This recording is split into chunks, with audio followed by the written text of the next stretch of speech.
Today I'd like to take a look at Phase 1's product, Capture One Pro. I'm working with Capture One Pro version 10 right now. They just released version 11, and in another video I'll be talking about some of the features of version 11 as it's brand new. But let's take a look at the interface of Capture One Pro. You can see that it's set up in 4 distinct areas. On the left, you have basically your tool set. In the center here is the viewer. And on the right, there's the browser, where I can browse through a number of images. And at the top, I have a toolbar at the top here as well. Now, some of the tools right in the center here of the toolbar, the little shortcuts here, also appear off to the left with some more options available to you. But we can look here first at the the left-hand set of tools. We have different things here with exposure evaluation. One of the things I really like about Capture One Pro is it's very fast when you tether to it and you want to shoot thousands of images. The images populate in very quickly, and it's a feature that I really like about the program. You can set the capture name right here and then begin to capture, and all your RAWs have the same name as then your processed file, which is nice. Kind of keeps everything nice and tidy for you. It gives you an area where the camera actually appears, and you can even set right here, you can control the camera right from the computer, which is nice as well. Once you get your images in there, then you have the ability to affect the exposure, tone, color, things like that. For example, with this shot here, these wildflowers, we can see that it's a little down in exposure, it's kind of blue, things like that. So we can have some control over those factors here. We have a curve that we can set, we have levels, some of the similar things that we see in some of these other programs. There's a high dynamic range slider, we'll take a look at that in a minute, as well as some sort of clarity and vignetting. First thing I would do with an image like this is I'd come and get a better white balance. I'm going to grab my white balance eyedropper here and click in the area. This may be a little warm, so I'm going to dial that back a bit right here with the Kelvin temperature slider. And it's a little down in exposure, so I'm going to go ahead and bring up the exposure. What's also nice is there's a feature up here, in this upper right part of my screen here, you'll see that there's this exposure warning dialog. I can click that, and I can set sort of the gamut of where I have my whites clipping and my shadows clipping out. So you can see here there's just a little bit of blown out tonality in there, but nothing that I'm really going to worry about. But it's nice because I can utilize that feature in conjunction with my exposure slider, and as I slide it, it begins to show me sort of the threshold of where I'm at exposure-wise. Something like this, I'd probably pump up a little bit of the contrast, maybe hit it with some of the saturation. There's this item here, this lens correction utility, which allows me to control for a certain amount of chromatic aberration and pin cushion distortion, things like that, as well as any kind of purple fringe that I might find in an image.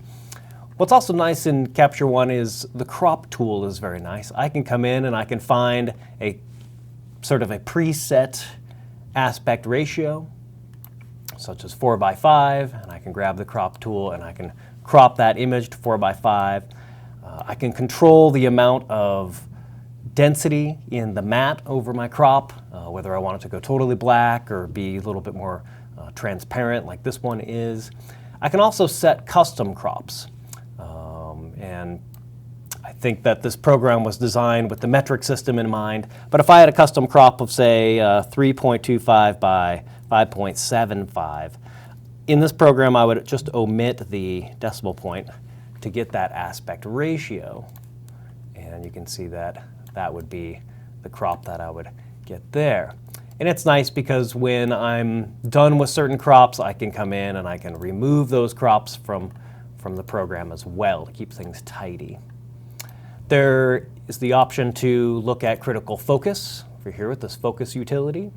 I can also use the loop here that's found underneath the magnifying glass tool, and the loop just sort of gives me that magnification on the fly, which is pretty nice. What's great about these tools is that this whole thing over onto the left is totally customizable. If I didn't want my focus utility here, this window can fly out. It can be a floating window. I can place it in another position along here depending on where I'd like it. Maybe I'd like it down at the bottom here instead.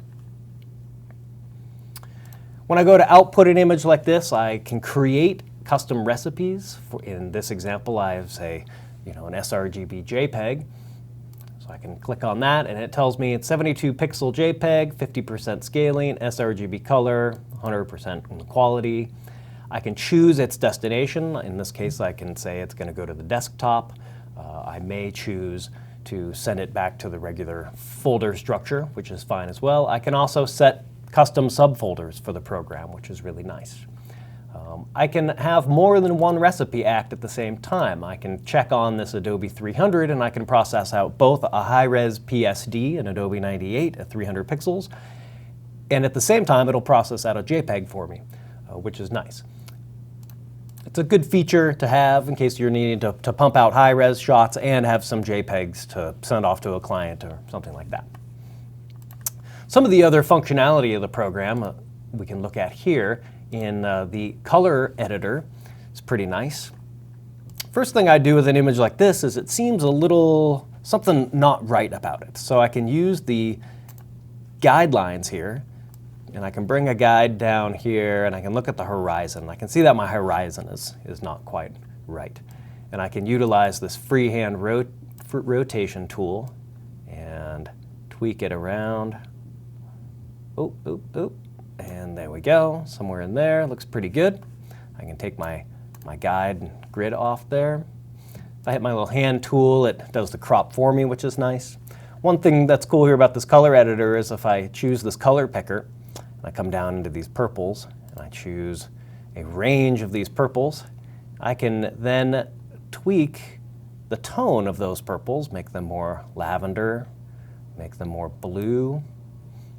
I can pump up the saturation, and this is affecting just that area. So here's the before, there's the after, things like that. It's really a pretty powerful program. If I have a choice select, a hero as I like to call it, I can tag that hero green here. I can star rate them as I'd like. I can change the name on the fly. Maybe I want to call this one, Alaska version 2. Things like that. High dynamic range is an area that this program excels in. You can see how contrasty this shot is, how it was lit. And you can see that if I pull up my shadows, it does a pretty amazing job with sort of this fill light function. If I take it too far, things can maybe start to get a little noisy. So I just have to be careful of pushing the high dynamic range sliders too far.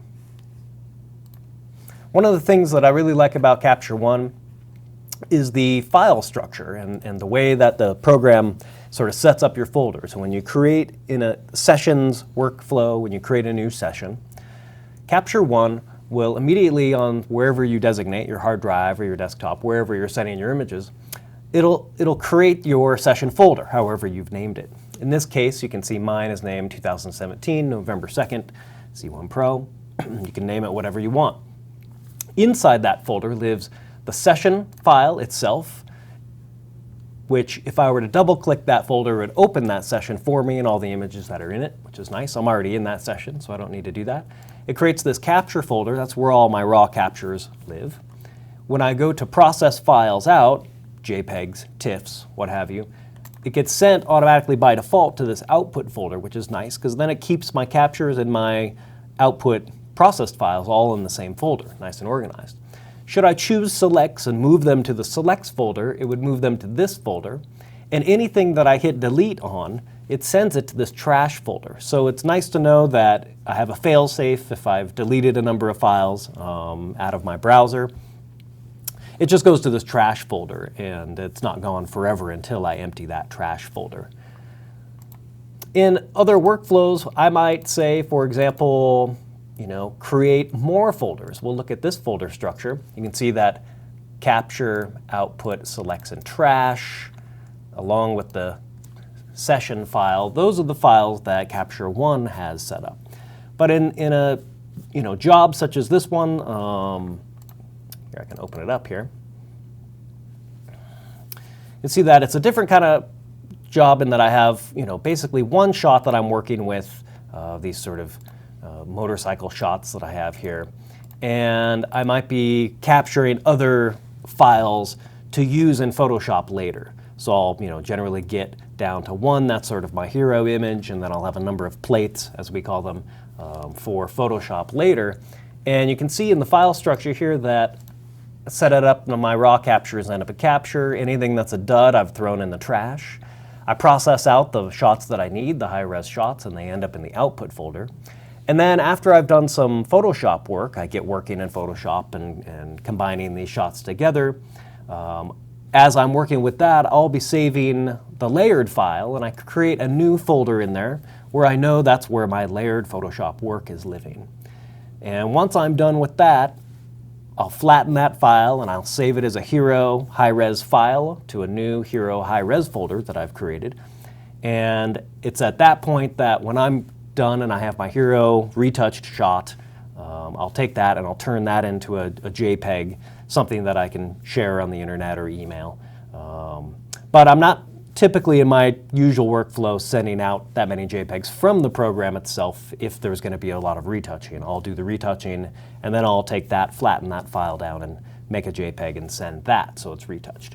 Just depends on what the client's needs are at the time. If they need some shots right off the bat to put into layouts or whatnot, or if we're needing to see the retouched final, then I'll take the retouched file and make it a JPEG. So it's nice because you can see 1, 2, 3, these are the folders that I've created in there. And it's nice because I can go back to this folder structure and I know where my raw files are. I know where the output files are that are unretouched. I know where my layered Photoshop file is if I need to open that back up and do some other retouching to it. And then I know where my Hero file is, the one that I would deliver to the client, as well as its associated JPEG. So for me, it's a very easy file structure, and I keep all that just organized on hard drives. And I can go back to the specific date of the job and find that folder again. So there you have it, Capture One Pro. It's a powerful program. It gives you a lot of options. It's great for tethering. It has a catalog that's associated with it too, similar to Lightroom, where if you're not working in dated sessions, you can organize your images by catalog and import from card and things like that. But it's a powerful program, and I very much enjoy using it. I find it very simple to use and extremely customizable. However I want it to look, I can get it to look like that. Check it out sometime.